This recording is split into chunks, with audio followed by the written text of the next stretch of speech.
So hello everyone, I'm Helen Wilson and Kerame Danis and I are the co-conveners of the Caring for the Country Committee who organise these workshops. Welcome to our second webinar in our series of Caring for Country webinars. I'd like to ask Jason Wilson to welcome us to his country. Yama, Wadamagai, Ninda Nungabara Daingo. So, Nyaya, Yiningo, Dayanma, Gunima, Narabang, Gigoradain, Tarawa, Nyaya Yinda, Nayi, Australia. Hi, my name is Jason Wilson. We're going to be talking about Narran today, and I'm a very proud traditional owner from country, and I pay my respects to the elders past and present and those emerging. We are one, we are many, we are Australian. And I also talked about my country as in making sure that my spirits know that I'm talking about them. And Bayandu means goodbye, Yama means hello. Thank you.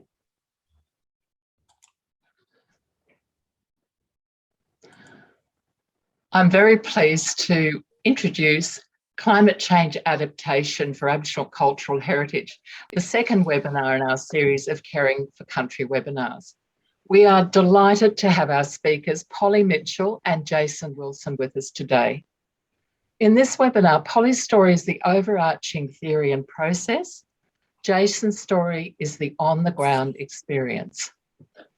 Polly introduces the Climate Change Adaptation for Aboriginal Cultural Heritage project. This project uses the most up-to-date information and co-designed adaptation pathways, working with Aboriginal communities to identify options for protecting and adapting culture and heritage, allowing multiple community points of view to be heard. It fosters discussions towards a considered strategy rather than reactive responses to individual climatic events. Then Jason Wilson discusses how recent climate change has impacted Narran Lakes country and the cultural heritage embodied in the country. He outlines the mitigation measures taken by the Narran Lakes Joint Management Committee to protect this cultural heritage in the country. I'll now hand over to Kerame Danis for housekeeping. Thanks, Kerame. Thanks, Helen. Hello, everyone, and sorry for the late start, but we are happy to have Jason with us. Without him, we wouldn't be able to have this webinar. So we have a couple housekeeping. As you can see, all cameras are currently turned off. It would be good to be able to see everyone when we are at the Q&A session. If you wish your camera to be on, please request to turn on your camera and we will accept your request. As your host, I'm Kerame, will let you in. Use your own name for security purposes or your screen, on your screen title, no nicknames, please. Microphones will be muted. If you have comments or questions, type them in the chat box at the start of your message. Write your full name and country or national committee. If you would like to speak, click on the hand tool, switch on your video and have a light source in front of your face so we can see you. Thank you and enjoy the webinar. Thanks, Helen. Now, our first speaker is Polly Mitchell, the Senior Team Leader for Cultural and Ecosystem Adaptation in the New South Wales Department of Planning, Industry and Environment. She has a background in biological conservation and engagement with Indigenous communities. And for the past 12 years, Polly's been working on climate change adaptation. She cares deeply about proactive response to climate change for our natural and cultural protection. Her current work program focuses on identifying adaptation actions that can support the continuity of ecosystems, species, tangible and intangible cultural values, landscapes and practices from climate change. Polly is also a big fan of snakes. Our following speaker is Jason Wilson, a 51-year-old Aboriginal man, Murray, of the Kennedy, Morgan and Peters families. His grandfather's country language is Gamilaroi from the Barwon River and northwest New South Wales. And his grandmother's country language is Uluru, the Narran River and northwest New South Wales in the Murray-Darling, in the northern Murray-Darling Basin of Australia. The primary objective of Jason's past and present work is to incorporate Aboriginal values into water initiatives within the Commonwealth and New South Wales Government. He has dedicated his life to stop the intergenerational cultural, spiritual and economic genocide and to provide equity for Aboriginal people. He has worked in fisheries at both New South Wales state and federal levels. He has assisted in empowering the Murray Lower Darling Rivers Indigenous Nations and Northern Basin Aboriginal Nation. Currently, Jason works for the Commonwealth Environmental Water Office as a local engagement officer and also enjoys chairing the Narran Lakes Joint Management Committee with the Office of Environment and Heritage, tackling climate change adaptation. Jason loves sport, travel, fishing, great food, friends, also having a yarn, and capacity building the broader Aboriginal community. Last but not least, he loves his country and family.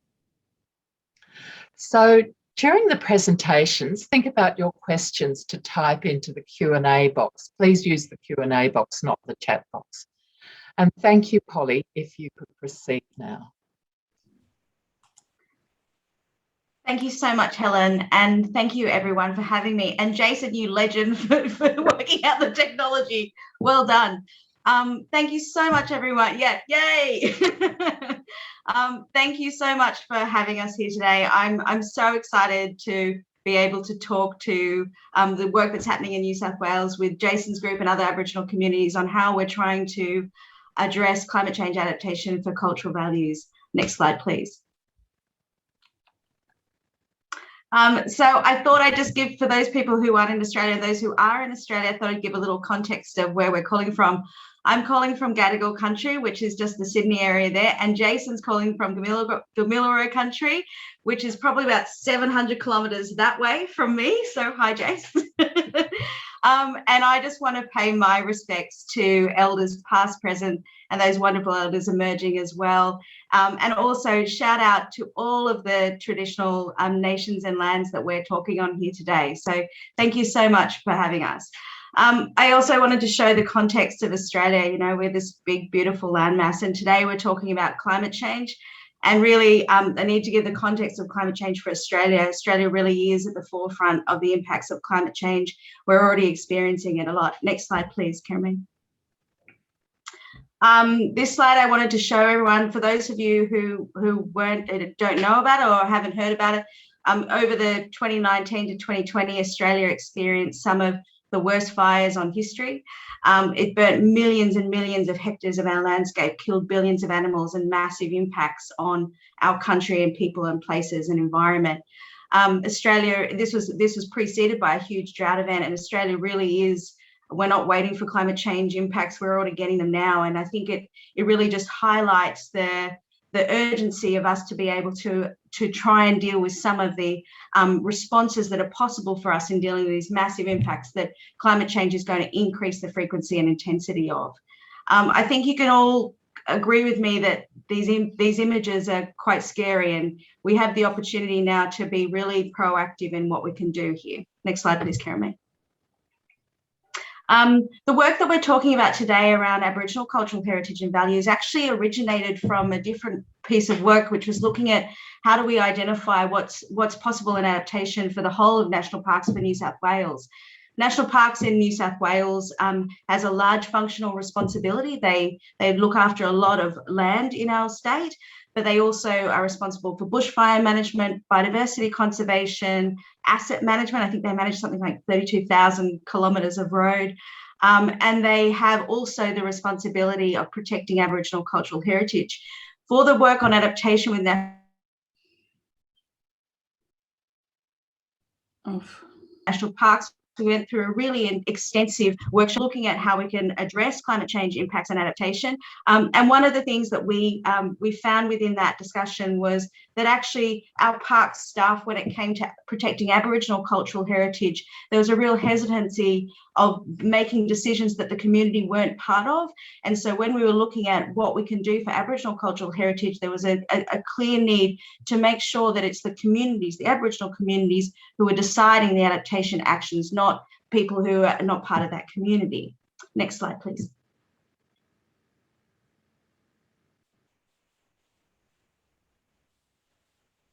So the New South Wales Aboriginal Climate Change Adaptation Program, which is being run by a whole group of people in the government, so the Community Engagement Group and the Cultural Science Group and National Parks, and also working with the Aboriginal communities, has developed this program to really try and build the capacity of Aboriginal communities to self-determine those adaptation actions for cultural values.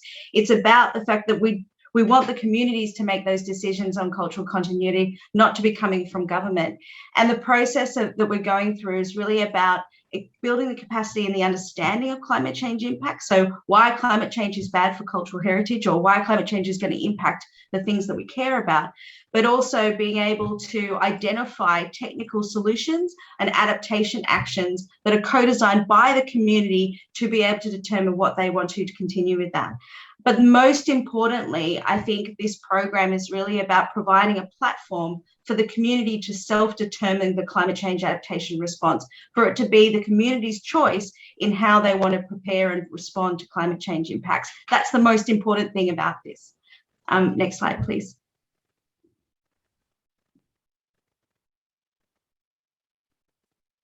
So what we went through, we had a whole group of Aboriginal staff and technical experts and Aboriginal community. We went through a process of looking at why climate change was going to have an impact on cultural values. And I know that sounds pretty simple, but what this is really about is trying to showcase the way in which climate change is going to have an ever-increasing impact and consequence to the things that we care about.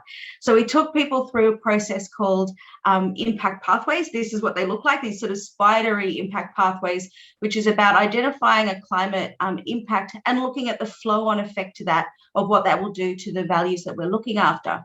And generally what it shows us is that, you know, the ultimate consequence of climate change is loss and destruction of the things that we care about. And we want to try and be able to understand that as climate change increases, that risk of that consequence is going to increase as well.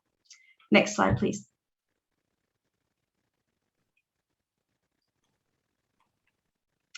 Now, the reason why this impact pathway is really important to understand and to get people's head around that ever-increasing consequence of climate change is that we need to be able to proactively manage it. So this is just an example of what an impact pathway may look like. It is, so for example, you have predicted high temperatures from climate change projections. Those high temperatures may cause a heat wave. It may then cause a park visitor be exposed and visitor health and safety compromised, and they may have actually the consequence of a heat stroke. And the worst case scenario is that there could be a death on park, or the death of a visitor on park. Now, although climate change seems to be a morphic issue, actually the consequences of these things, we've had them before. We've had destruction on park. We've had huge fires and floods and storm events that have caused these consequences already. And so what we have in place is that a set of tools that tries to stop the consequence, the ever-increasing consequence of those impacts. I think something that's really important when it comes to climate change is that we don't have a silver bullet in this space. We don't have some amazing technological advancement that's going to save everything. What we have is a whole bag of tools that we use at the moment to try and prevent that consequence and losing the stuff that we care about. And what we need to be able to do is apply them in the most proactive and evidential way to protect proactively the things that we're looking after. Next, please.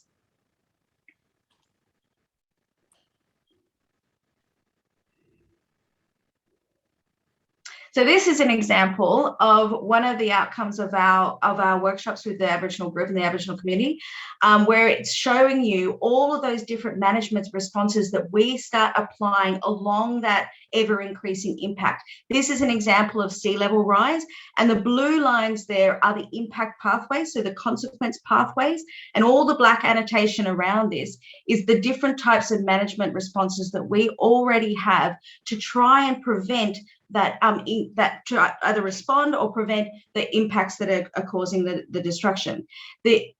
All of the annotations around there are the things that we have within our basket already to try and proactively protect things. Next, please.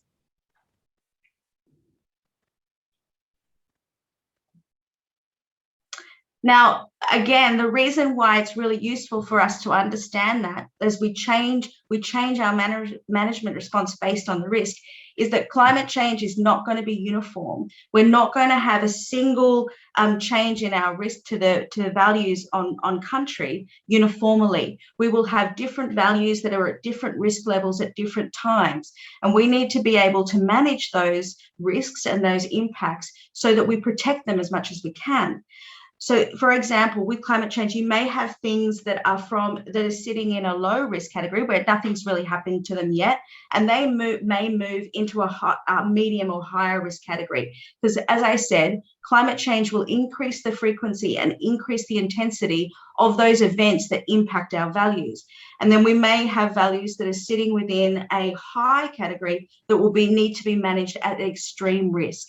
And we need to be able to identify across the landscape and across the values that we're looking at those different risk categorizations to make sure that we're managing them in the most protectionist way.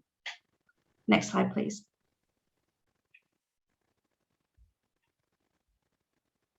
Now, I know this looks a little bit funny. This is Jason's favorite slide. This is a systems diagram that was developed by Hasnut et al. And it is a way in which you can start looking at a system and applying a different management action based on time. It looks a little bit like the London Underground map, if anyone's seen that. I've got that.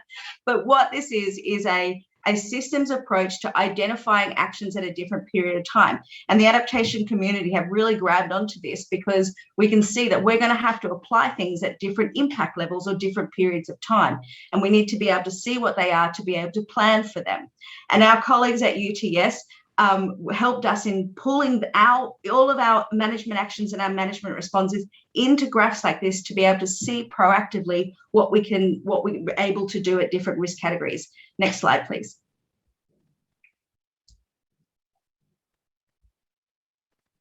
So this is what we call an adaptation map. I know it looks kind of messy, but what it does is it frames all of the different types of things that we can do on country, those technical capabilities that we have, the practical things, moving things around, protecting things. It frames it into the climate change risk, what we need to do at what level of impact. So down the left-hand side there, you can see management actions. And those management actions are all the black annotations that I showed you in that big squiggly diagram there, all of those bag of tricks that we have available to us pulled into higher levels. So sitting underneath them is a whole bunch of things that we can do. But broadly, you have the suite of practical things that are possible to be able to protect things on the ground physically.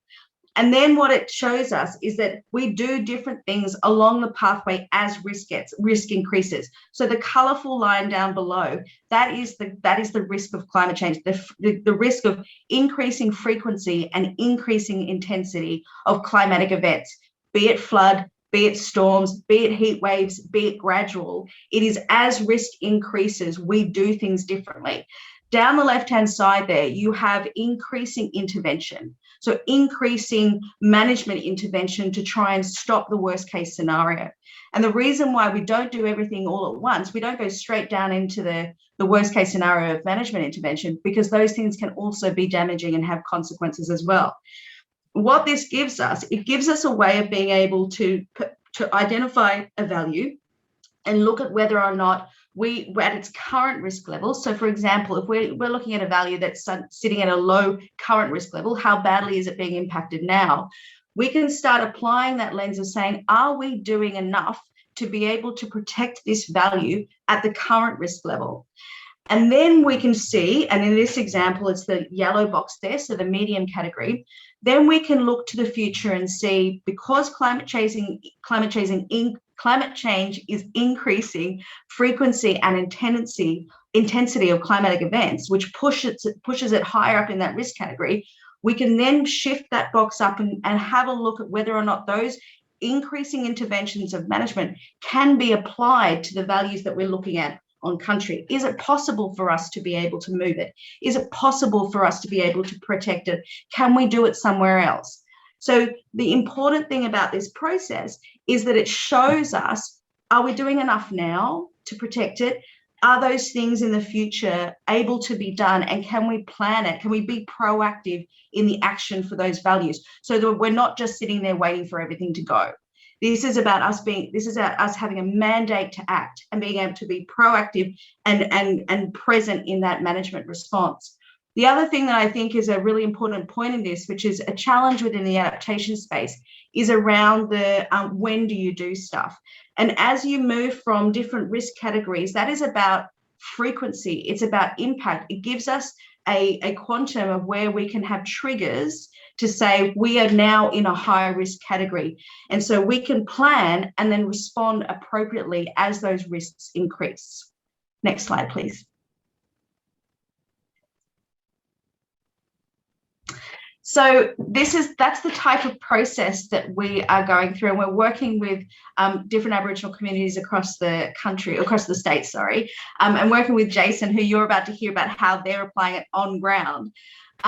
With the Narran Lakes Aboriginal strategy, we're also working with the Warramai Conservation Lands, which is the right image here that you can see the beautiful sand dunes. They are on the east coast of Australia as well.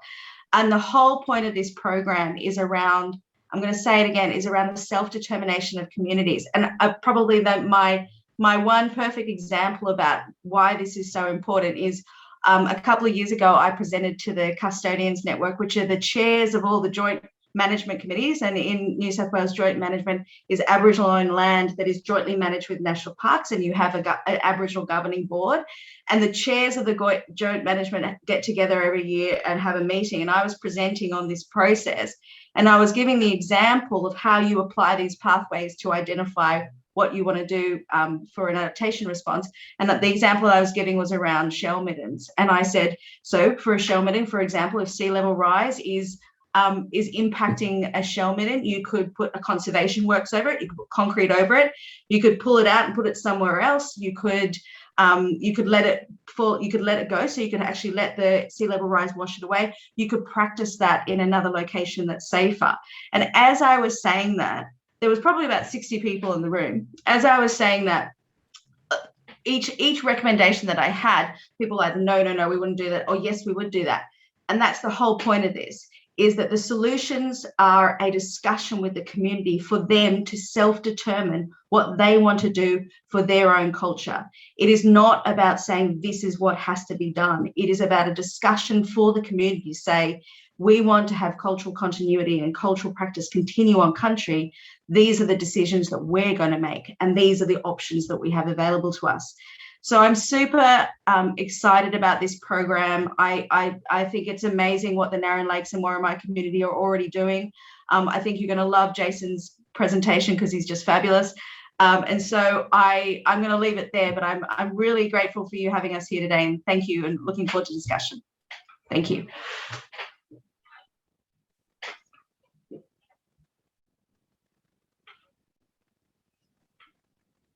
Thanks, Jason. We're looking forward to hearing you speak now. Thank you.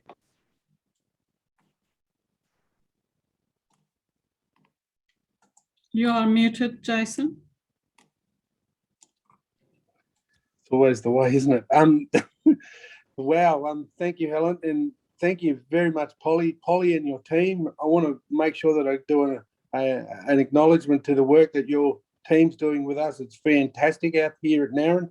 And a big thanks to Dr. Mal Ridges in EES, environmental science work that's in the Office of Environment and Heritage. He's provided me some of the pictures of some of the day work that we do out on country with participating members of our Aboriginal community.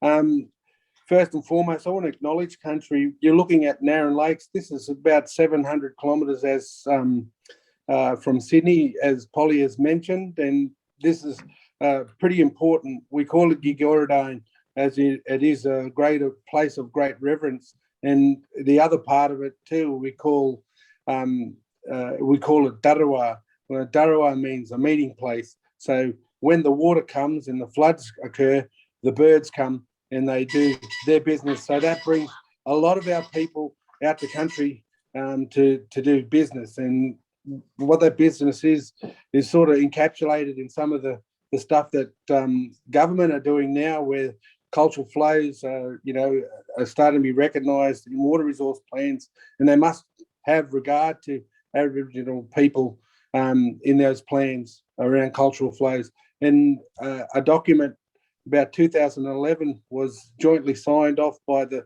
Northern Basin Aboriginal Nations, which is a conglomerate of about 30 nations or 40 nations, and including the Southern Basin, where cultural flows are water entitlement that are legally and beneficially owned by Indigenous nations. And you can read the rest of it in that. But it's also, I want to put a shout out and a memorial to my mother. I had her funeral this weekend. So this is my mother and my grandmother's country. So it's so super important that I pay those respects, not only to my country, but to my ancestral owners and the people that make me who I am, and the reason why we plan it, and why the information that I'm talking about is to be passed on to our groups. Taramati, next one. Climate change adaptation for. So this is again another slides there that we've got to put a shout out to Polly's team. It's been fantastic, the energy that her whole team brings out the country. And I've got to also remind myself that I'm so happy and so lucky to be the joint management chair of the Narran Lakes Joint Management Committee. So I joint chair it with Ted Fields Jr. And we have a wonderful group, particularly the women. They're quite strong on that group, steer us in the wonderful direction of some of this climate change adaptations. Next one. So this is Narran, the Darawa we call it. There's a wonderful merged picture there of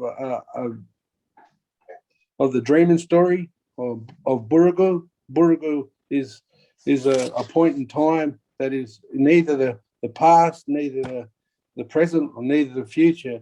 It's our law. So a part of this, not only showing your country, I'd like to give you some indication of some beautiful attributes from this photograph. We've got some massive middens there that are over 17,000 years old, from the mussels that we used to cook on from the lake bed, but also the crocodile that is depicted there. So Byami had speared that crocodile down there in these ephemeral lakes, that because the crocodile had taken his wives. So with that spearing motion, the tail thrashing around everywhere, had created the lake beds. He'd taken his wife out and cut the stomachs open of the crocodile, which we call garia, and all this water had appeared in the landscape, and he placed his wives on the ant beds, and the ants had brought his wives back to life. And they overlooked the water, and that's when Byami and his wives proclaimed that this place will be a meeting place. We'll be bringing in everybody in, like the birds and the people, to enjoy the bounty. So next slide, please. It's quite a special place. So some of the things that we started planning for in amongst this climate change is less rainfall. We noticed, and we did predict it, that in the last 20 years, because of the amount of trees that Aboriginal people believe it's been taken out of other farming systems that are in the west of our country, we know that it's going to create less rainfall. So these are some of the key points that we were looking at in regards to climate change, and predicting it were going to happen, and longer and severe drought. So out at Narran, that last picture, we had out of the last 10 years, we've had severe drought. So seven years of that has been very severe drought, and the last couple of years and a little reprieve in the middle there somewhere, we have provided a little water to inundate the lakes and break that drought. So 2020 and 2021 have been some really good rain to top up the lake system. And it needs a large amount of water. I'm talking over 150 gigalitres of water. And if you don't know how much a gigalitre of water it's, have a look at it up. I think a megalitre of water is an Olympic swimming pool, and there's 1,000 megalitres in a gigalitre. So it needs a lot of water up here.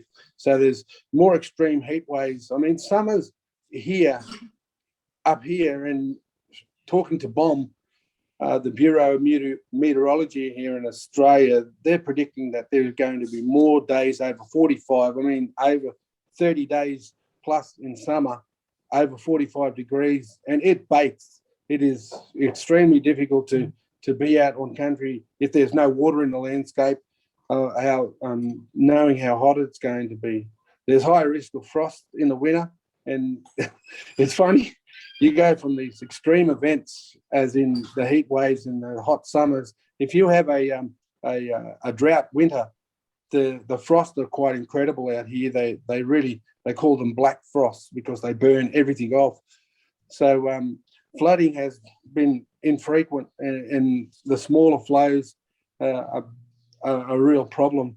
There are other issues in regards to having water coming into our beautiful lake system, and that's something that we'll probably, for another time, I should talk about. But there's exacerbated damage to the country from these extreme weather events, and our flora and fauna diversity. We're really worried about how much soil has changed through that drought period, the last 10 years, and the loss of the floristic or seed banks in those soils.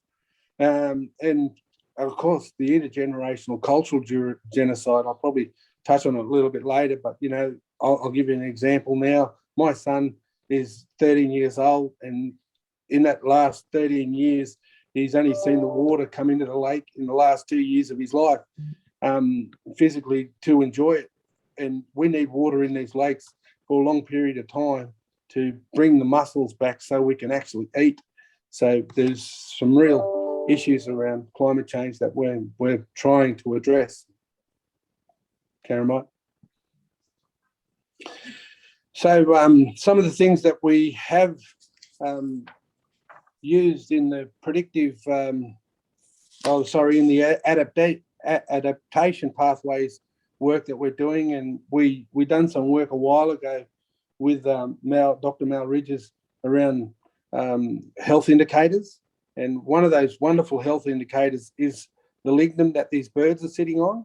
So there we are down in the corner. There's the Joint Management Committee starting to do some of our planning. It's on one of the parks with some of their assets there, which is a nice little house that we booked out for the weekend, and we got stuck into a lot of planning. And it was interesting.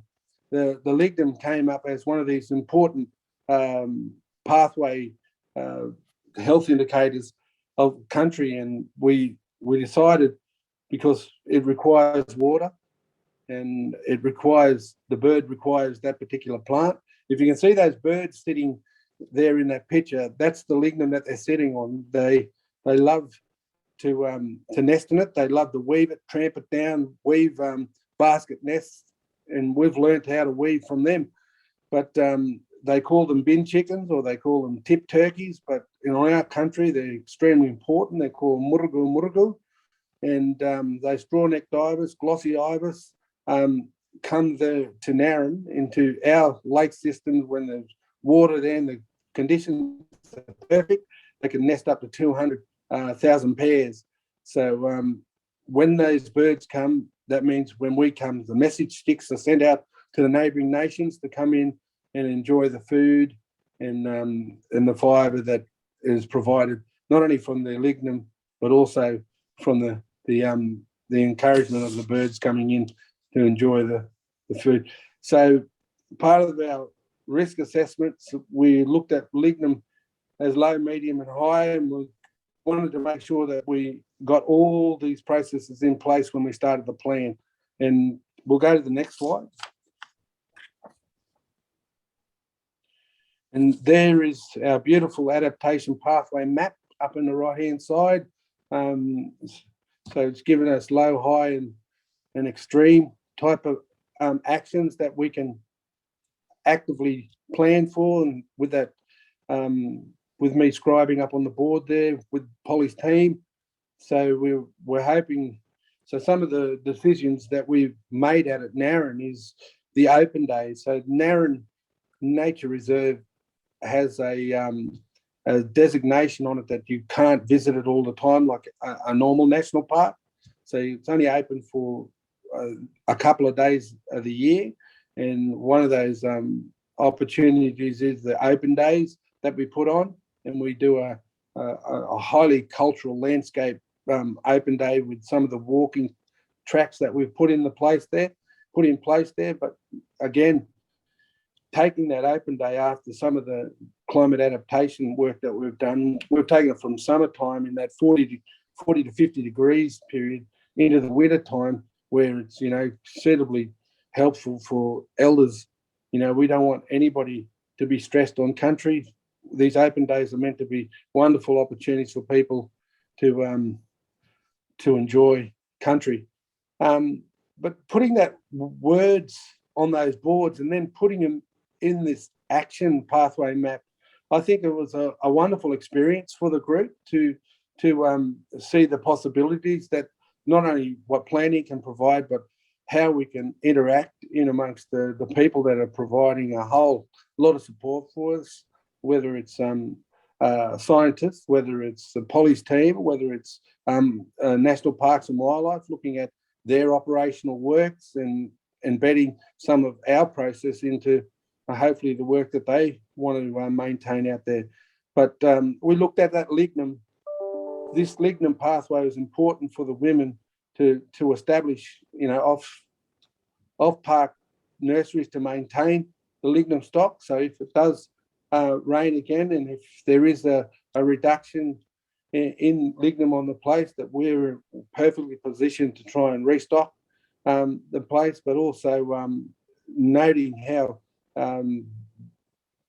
important lignum is to us, preparing for food and the preparation for our visitors that come from a long way. We have visitors that come from Siberia and birds that are under the Ramsar Convention, that Narran also has about 4,500 acres. They're gazetted as Ramsar listing. So it's important. We'll go to the next slide. So we know things are getting bad, but we need a plan, obviously. And that's what we're doing. We're trying to make sure that these plans are front and centre of the work that we're doing. And we're providing not only us right now, but for our future. And there's a beautiful picture of our future right there. We want to make sure that we can have established actions and control the destiny of our culture to be continuing as a part of integrating some of the information that we have done with the pathway works on just one particular plant that sits integrally in the Narran Lake system. But we want to also make sure that this Uluru Narran strategic plan that we're working on, also the Narran plan of management with the with the New South Wales National Parks and Wildlife Service, incorporate our responsibilities to ensure our culture lives on. Next one. So, a future for our culture. We used to, in that big picture that's looking at the landscape, that's when it's been in drought. The lake's full now, which is fantastic, but we do have a wonderful stone arrangement out there of the Garia of crocodile on country as being one of the major contributors and creators on country. So it's quite important that we have him represented in a stone arrangement out there. and that's again a teaching tool that we provide those young people. That young fellow that's holding the sign, the other day, he's what's he turned? He's turned about 16, and his sister's the captain of the Lightning Ridge School, and we take those kids out there. They learn the stories, but they also practice culture, and we get a whole heap of information back from the young kids, you know, and the way that they see things is vastly different the way that we see them. But, you know, the things from bad things, good things can turn. So we have seen change in the past, and we will continue to be at the forefront of developing the right tools to make sure that our culture continues to live on for the next generation. But we've been through ice ages. We've seen the you know, the diprotodon and certainly dinosaurs in the last 35,000 years disappear from our country. So we understand long drying cycles. We understand, you know, wet cycles. I think it's about time that we get our hands on the wheel.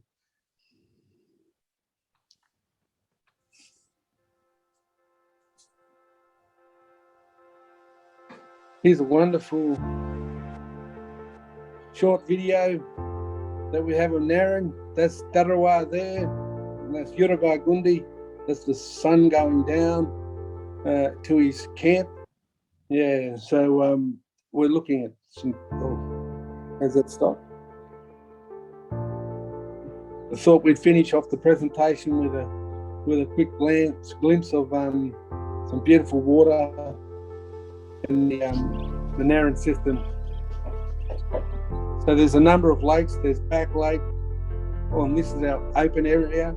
We have our Uluru picnic area that we've put up bower shades and barbecues, and we facilitate over 300 people in a 2-day open day type of scenario. There's the beautiful lignum expanse right beside that open water, and it's that's about 4,500 acres of lignum right across the park there that is under Ramsar listing, and no doubt our joint management committee have a wonderful time out there when we do some veg surveys with the University of New England, or we're about to embark with Griffith University to do some climate change adaptation, and we want to make sure Polly's team are working in a collaborative platform. And again, some of these back lakes in Long Arm, the different parts of Naren that really shine in the summer. And some beautiful ducks. We've got, like I say, the wildlife out there is incredible. You must come. And I'd like to thank for the opportunity to talk about my country. There's a beautiful photo by Joe O'Cock within the National Parks and Wildlife Service of a wonderful sunset over Naren Lakes. Thank you. Thank you so much, Jason.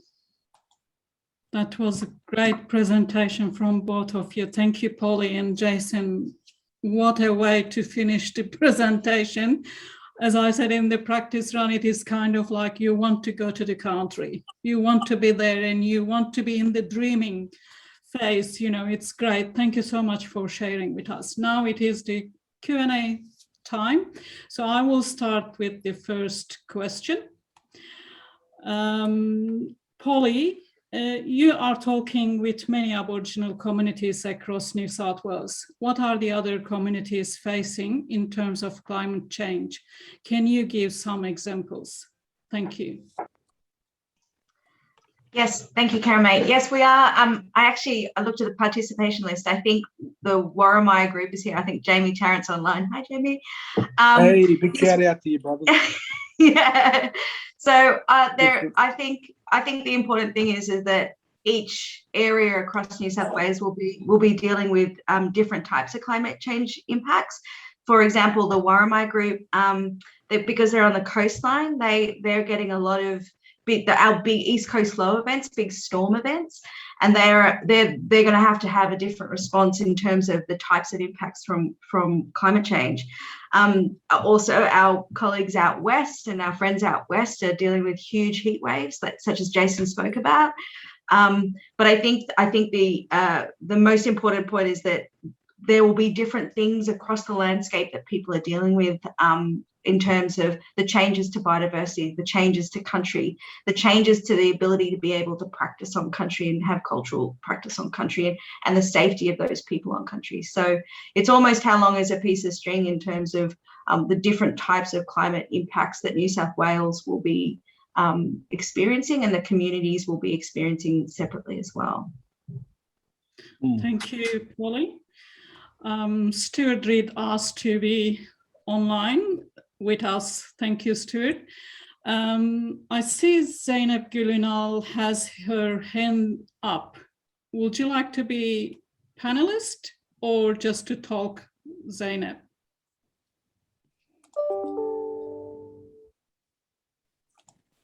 Hi, everyone. Hi, Kerima. Hi. Can you hear? Yes, we can hear you, but slowly, slowly. Thank you. So Zainab is from Turkey. Yeah, right now I'm in Istanbul. And thank you, Polly and Jason, for explaining very crystal clear the problem of the climate change as we are experiencing in here right now too. So, Kerima, I need to ask that, what's the expectation from me? Because you had your hand up, and I wasn't sure. So sorry. That's okay. Thank you. Zainab is also in the ICOMOS board, so it's good to have you here with us. Thank you, Zainab. Thank you. All right, so I'll continue with the questions. Stuart has one question. Would you like to ask your question, or would you like me to read it, Stuart? Oh, sure. You probably wrote it badly. It's for Polly, and you kind of touched on this, but can you say a bit more, please, about like what do you think the biggest opportunities in the short term are for Aboriginal communities? Are they doing the sort of things we've been talking about, like getting together and making a plan, and you know, what can communities do? So, I mean, I think Jace can probably answer this as well, but Lovely. just Yeah. my exposure to this process, which, and when I say process, I mean the discussions that this generates. It goes beyond climate change impacts. It goes into the actual strategic plan for the community and what they want to be able to progress.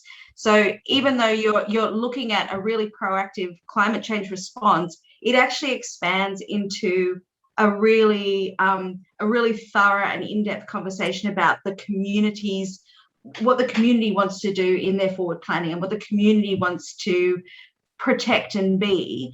And I think that's even more important than having a singular point around climate change. And the opportunity then to be able to have, and I know strategic planning is really boring government talking, but to have a strategic plan that puts the community on the forefront of a whole bunch of different issues that relate to that community, I think is a real huge opportunity, so that the community can be part of those discussions in a proactive way, not constantly being asked to comment on things, instead saying, this is what we want, this is what we've decided, and it being a collective decision. And it's kind of owning that, yeah.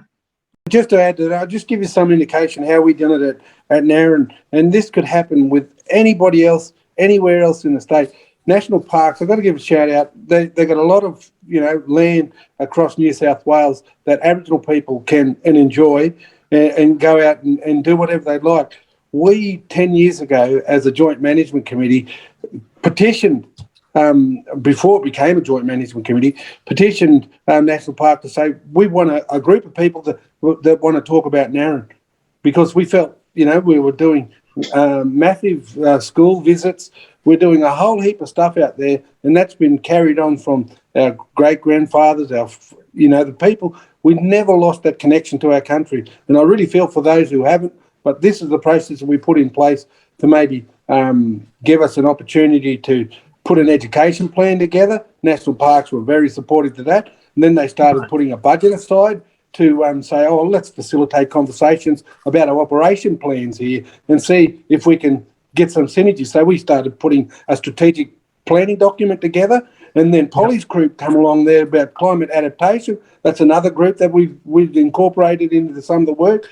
It's got bigger than Ben-Hur, you know, but the thing is, the opportunity is there to be taken because there is so much land around that's right beside an Aboriginal community to say, let's do something.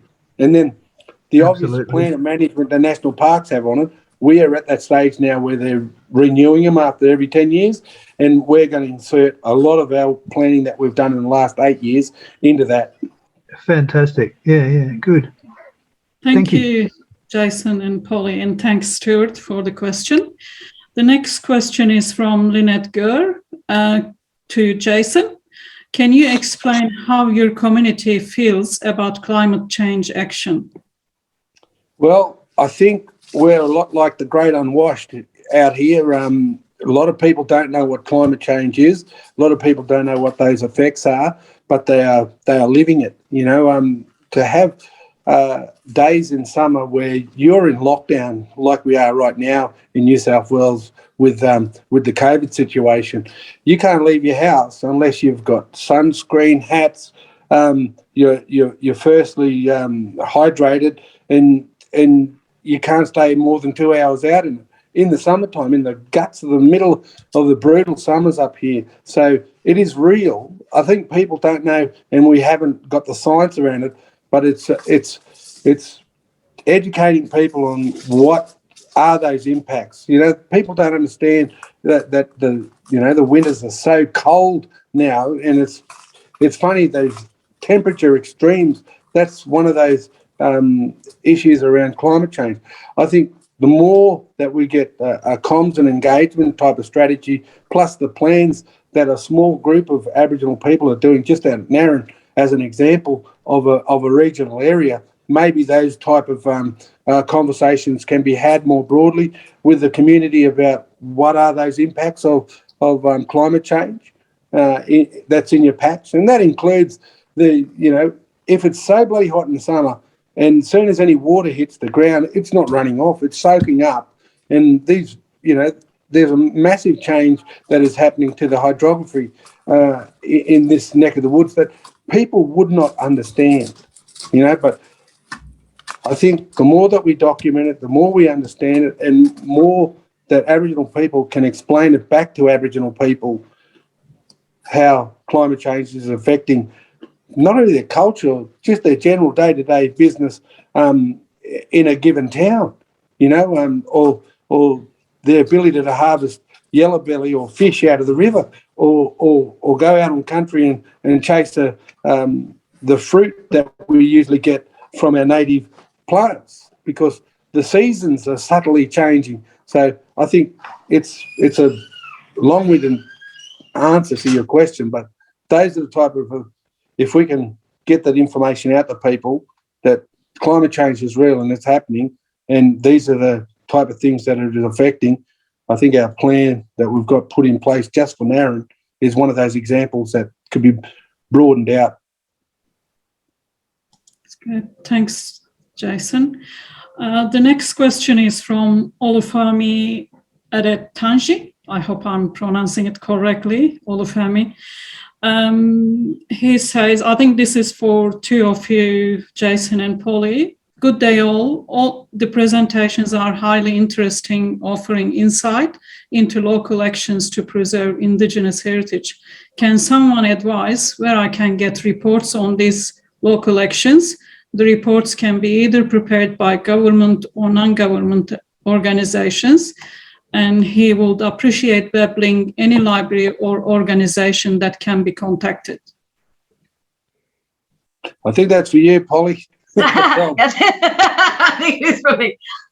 We can absolutely. I'm Helen. I'm sure that we could send like a list of papers and of support documentation to the participants in here that showcase and discuss how you go through that process. You can also contact us, which we are more than happy to help people in this discussion as well. Yeah, look, You to I'll add, circulate anything. Yeah. yeah, and I'll add too. I mean, CSIRO and there's a climate change unit in amongst them that have worked extremely hard in the last 5 years to have national type programs where Indigenous people come from all around Australia to a central point and talk about climate change adaptation or the effects of it. I might be able to put you in contact with some of those people too, and a big shout out to that team too. They've done some wonderful work, and it culminated in a wonderful gathering up there at Cairns a couple of months ago. So yeah, we'll try and get some information or some links to that team. Yeah. All right. Thank you. So there is one from Sheridan Burke in the chat box. Great presentations. Thank you, Polly and Jason. Where can we see the adaptation pathways process you've been using? Polly, is it online somewhere to look at it in detail? Same with a similar question before, we can share that around to participants. We've published papers on it, but which I think is on our website, so we can share that around as well. And there's more information on the website, and we can share the links to other documents and guidelines as well. All right, thank you. At the same time, I'm trying to have attendees to come on board as the cameras turn on. So there is one question from unanimous attendee. Jason, thank you for the great presentation. Sometimes Indigenous communities can find interactions with scientists are not respectful of Indigenous. I had to read it back. Sometimes Indigenous communities can find interactions with scientists are not respectful of Indigenous knowledge. How have you found those interactions with scientists? How can you feed back Indigenous knowledge to scientists and governance processes? Yeah, no, great question. I think we've been really, truly blessed out at NARA. We've got a board that is very progressive, the Aboriginal board that is, with the Joint Management Committee, and they have fostered relationships not only with universities and the scientific, faculties in different disciplines, like the archaeology at Narran is off the chain. It's quite exquisite. There's so much of it, it's ridiculous. But we have a wonderful relationship with them. We also have fostered wonderful relationships with other places that do bird surveys. Griffith University is just coming on with us. So we make sure that our knowledge and certainly the way that we do our business is important to protect our IP, but we also recognise the fact that we need to document it and have our information shared, not only in the science sphere, but also back to our community. So there's that constant, I suppose, agreement or conversations that we have as we go. Yes, you might have an IP clause up front in any type of standard contract, but it's more about us having a relationship and feeling that not only that we're comfortable with that relationship, but we want to make sure that we both parties get something out of it, more so us going forward as a group. I got to say, it's not so warm and fuzzy in the first stages, because we had to, when we first established the Joint Management Committee, we said the national parks, because it is a site of a lot of ecological work that's been done on it, and a lot of that scientific information that had been produced before our Joint Management Committee could sort of catch up and say, hang on, we asked national parks, clearly, is the way that we want to be engaged is that any science that happens on park, it doesn't matter if it's snails, shellfish, or lignum or birds, because we've got incredible amount of birds that come into the place. we want to be a part of that.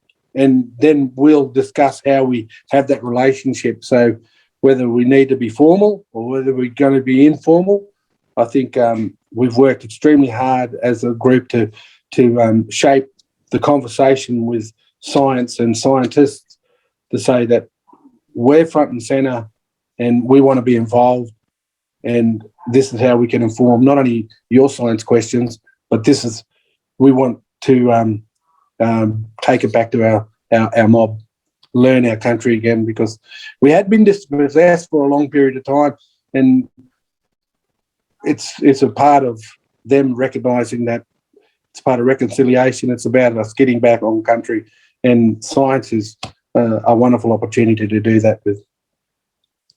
Yeah. Thanks, Jason. Another question, I think that will be for both of you as well, from Damon Bell. Alongside the climate change, the renewable industry are proposing larger wind and solar farms, even offshore wind farms. Renewable energy is and will be beneficial, but still a physical impact on country. Any thoughts or comments? We've got some wind farms that are coming up not too far from us. I think they're inevitable in regards to harnessing different ways of producing base power. But, you know, like I know that my nation has had some wind farms come to us and say, this is what we propose to do. So we're part of principally agreeing to the process. So I think, I don't know about offshore stuff.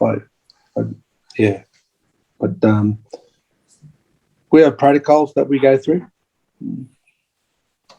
Great, thank you.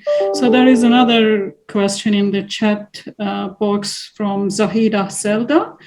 What about the health of the mangroves at the Narran Lake? Sorry, could you repeat that? The tech was bad. What about the health of the mangroves in Narran Lake? Yeah, it's a fresh water lignum beds that get inundated by water when flood events occur. There's no saline water in amongst that, so it's not technically a salt water or estuarine system. It's more of a floodplain freshwater system, and certainly a long way inland. I think where the Murray-Darling Basin comes out is down near South Australia, which is about 1,000, probably 1,500 kilometres away from Narran. So it's definitely fresh water, but the health of it, the health extent, and that's why Griffith University is coming on. We're just about to establish the lines of engagement, if you want to call it that, but they want to do some climate change adaptation around the vegetation out there at Narran, because that is the linchpin. When water comes in, the birds breed on top, big bird rookeries. We want to make sure that we're a part of shaping that project and asking some cultural questions in amongst the ecological questions. And one of those things is the extent changing of the lignum that makes up that Ramsar site where the bird roosting occurs. So we have vast interest in that. So I suppose we'll know as we creep along with that project. Sometimes projects take 5 to 10 years to answer some of these questions, and you can look back on old data as much as you want.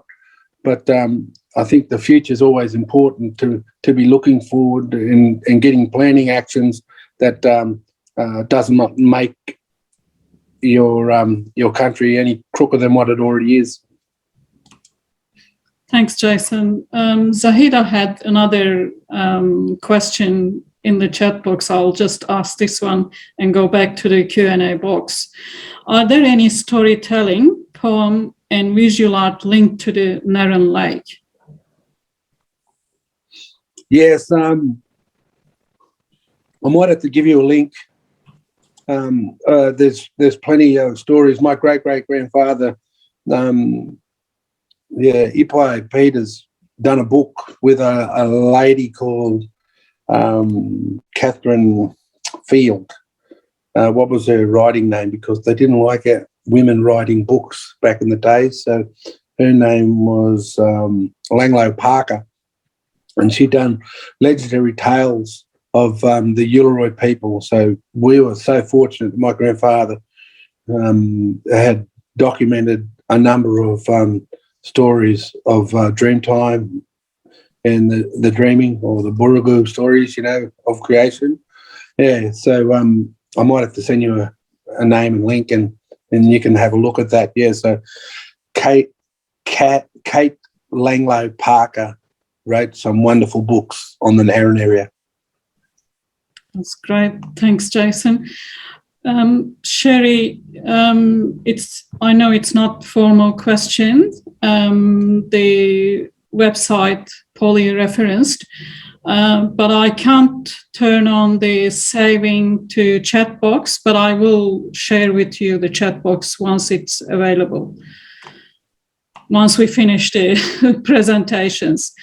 The next question is from Catherine Brower. Catherine, would you like to ask your own question while you are on board? Can you unmute? Hi, Karamay. Hi, everybody. Hi. Karamay, I'm trying to find it again. I'll ask it for you. Okay, thanks. Jason, it's Jason's question to you. Karamay, could you take over? Yeah. You mentioned Griffith University working there at Narran, Darawa, and perhaps other scientists. What sort of work are they doing with you there? Yeah, I think the vegetation extent of the Narran inundation of water.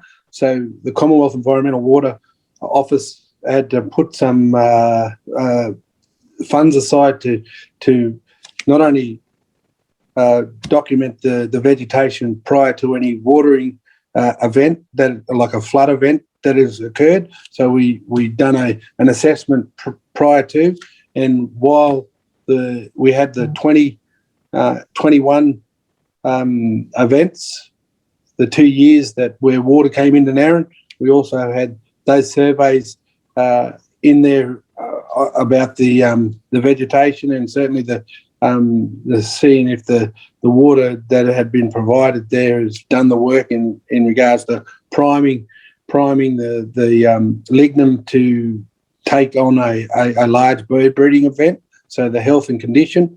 And we're hoping to get some frog and some more extensive bird surveys, but that's in the realm of national parks with Joe O'Cock and their workers. But I think there's some questions around, and we want to be a part of co-designing some of that stuff. So we've got to wait and see till the project comes out, or the team comes out. We're under lockdown at the moment, and we want to make sure that Aboriginal people are part of forming a question with Griffith University around, even after water has finalised its inundation, how the vegetation has responded out at Narran. So it's priming the system for a large bird breeding event. And there's probably more questions. May I follow on? Sure. Jason,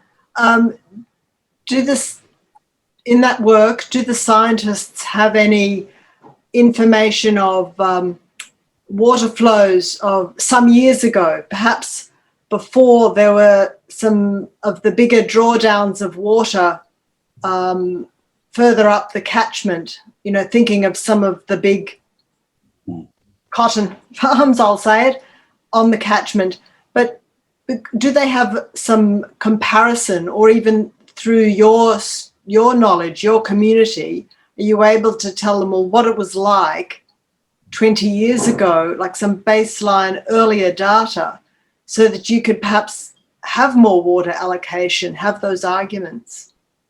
Oh, you're spot on. And I think with the Narran work that had previous science that has done that, it's sort of bundled a lot of that stuff for us, but it's more about our oral histories that I want to be, the Joint Management Committee.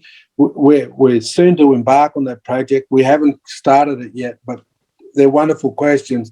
And the best thing about Narran is it's got a whole swathe of information and projects that we can draw upon. And and also it's interesting, some of the products that they're building now that take a lot of that old information and put algorithms around them that can assist you in informing some of the decisions.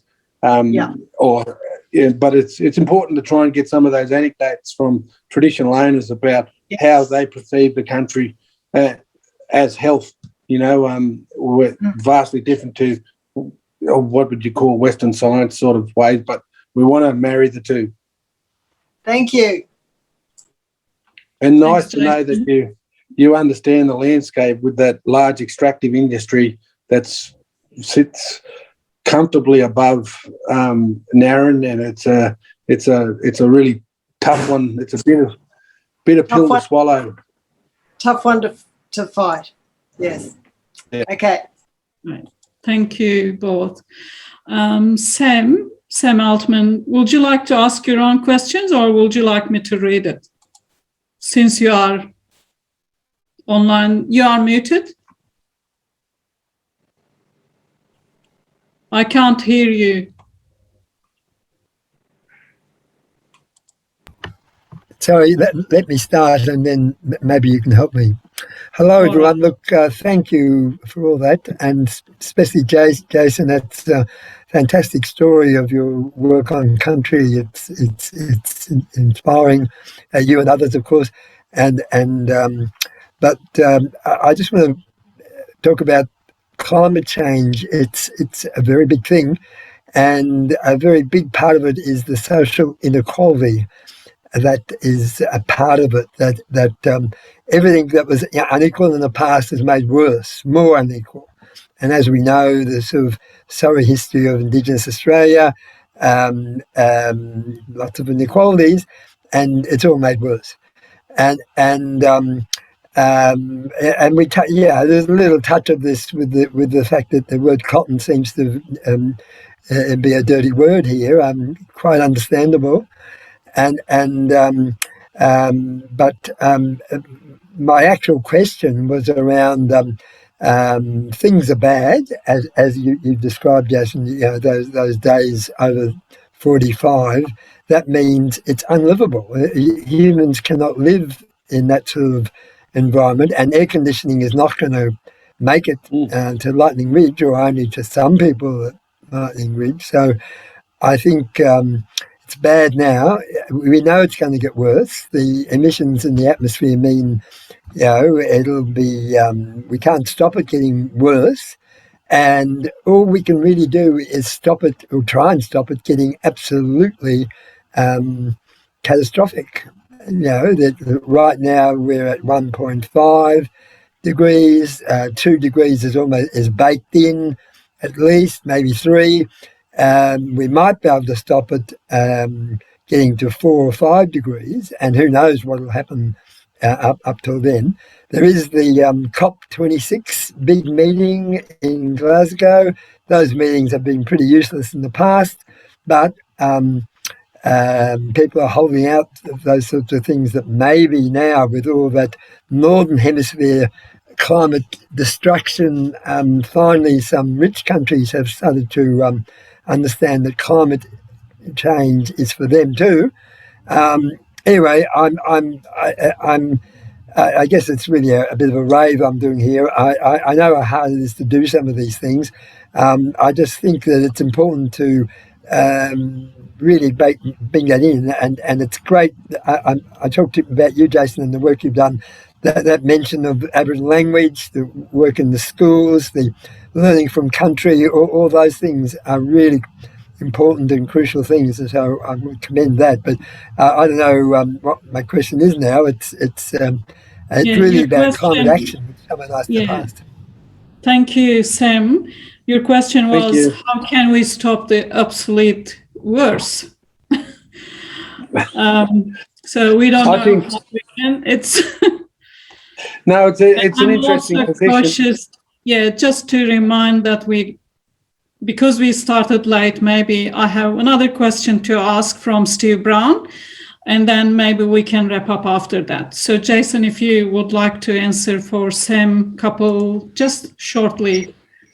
Oh, look, we're doing it right now. If we don't have plans that sort of clearly say this is what Aboriginal people want, and this is how we view our bit in the whole overall scheme of things, I think the next stage for us is to take those learnings and those outcomes that we produce through our science work on country, and say to the the policy makers or the legislating writers, start embracing Aboriginal knowledge. And they have, through fire mitigation, as you know, the work that Polly put up there, we never touched upon, but there's been a massive change in New South Wales here, learning how to culturally burn this landscape. So Aboriginal work and worth is front and centre in some of the changes that are happening around climate change. Thanks, Jason. So the last question is from Steve Brown, as I mentioned. Australia has a long history of Aboriginal land, water management and farming. What can Aboriginal groups learn from and teach farmers in the Northern Lakes areas? Here I am thinking about practices of generative agriculture and water capture in dry lands. These are a tough crowd to teach, these fellows that are in the Narran system, but I think humility and sharing water has always been forefront of Aboriginal use of water. So whether we would like to see more water freely flowing in the rivers and not everybody have their name on certain parcels or entitlements around, but also embracing the celebration of water too. I think our open days are really starting to focus on the celebrations of how we enjoy water in this particular catchment, and the show of how we. I remember seeing a sign. Not a sign, but a scientist talk about he'd seen a sign down in the Murrumbidgee saying you can't eat a wetland. But Aboriginal people have been eating a wetland for thousands of years. So it's quite important that we're going to push back. Thanks, Jason. Thanks so much, Polly and Jason. Polly, do you have anything last to add, hearing all these questions and conversations and all? Anything? No, I kind of want Jason to talk. No. No, I mean, I suppose just as a final comment to Sam's point, it is so true that, we face this real threat, like a real scary threat. And I think that there is a true opportunity in raising the hope of action, but also the challenge of adaptation action that will try and drive that change in the emissions reduction space and try and drive that awareness of where our real challenges are. And Aboriginal people are front and centre of that. So I thank everyone for their very insightful questions today. Thank you both again. Now can I put sure. one more shout out to Ro and Rowena and Taya and Mandy. The work that we did with the CSIRO just recently with Damien Morgan Bullard was just incredible. The strategic team that was put together of Aboriginal people from each state that brought a whole lot of traditional owners from right across Australia to Cairns was wonderful work, and the work that Damo and the Yorta are doing down there is just as exemplary, and it's a testament to the work that they're doing that sort of embraced these other nations to start having that conversation around climate change. So thanks to them too, Yeah, thank you to all involved in this program and the on-ground practices. I just missed one question from anonymous attendee. Do you think storytelling will develop to depict climate change? Has this already occurred? That is very worse word for me to pronounce. Anyway, has this already occurred? Well, the horse has bolted, hasn't it? And we don't even know the effects of what the Amazonian, tragedies that are unfolding there are going to exacerbate into in the very near future. I think I'm always the optimist. That's why if you can slap a plant around something, at least you got a middle ground to sort of stand on, or a little ground to stand on. Also up in Narran, I can, from the conversations, the questions that we've heard, the exacerbated take of water is always going to be an issue if we're only looking at an isolated spot, that is fed by rivers that are a long way away and may be heavily impacted by extraction. So it's that landscape conversation that we had, and then we've got that Australian conversation, and then we've got that impacts that are occurring from overseas that we've got no control over. So it's a global issue that we need to tackle. It's a tough question, but the horse is bolted. Right, thank you again to both of you for this great presentation. So I'll now hand over to Helen to wrap up the session. Thanks, Kara May, and thanks so much, Polly and Jason. That was just amazing. So a wide range of important issues has been raised through this webinar, and the subsequent many questions and the wonderful discussions that ensued. We heard that climate change is having an increased impact on Aboriginal cultural heritage, values and country, and we need proactive adaptation. Aboriginal communities should be the people deciding how and what to do with culture in response to climate change. The Aboriginal Engagement for Climate Change Adaptation program is greatly increasing the self-determination of Aboriginal communities to adapt to climate change. And as you can see, it's really working and really a workable program.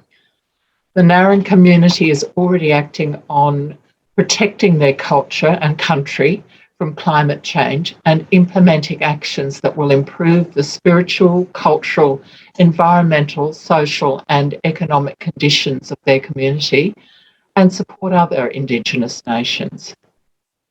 By keeping their culture strong, they can hand on that knowledge to the next generation who will pick up the plan they started. So a very big thank you to our speakers. And could we have the next slide, Kara May? Thank you to Polly Mitchell, the Senior Team Leader for Cultural and Ecosystem Adaptation in the New South Wales Department of Planning, Industry and Environment, and Jason Wilson, Chair of the Narran Lakes Joint Management Committee. I think I can speak for Kara May too in saying that it's been an absolute delight to get to know you both through the process of engaging over this webinar. We admire the great work you're doing, your commitment, and your passion to caring for country.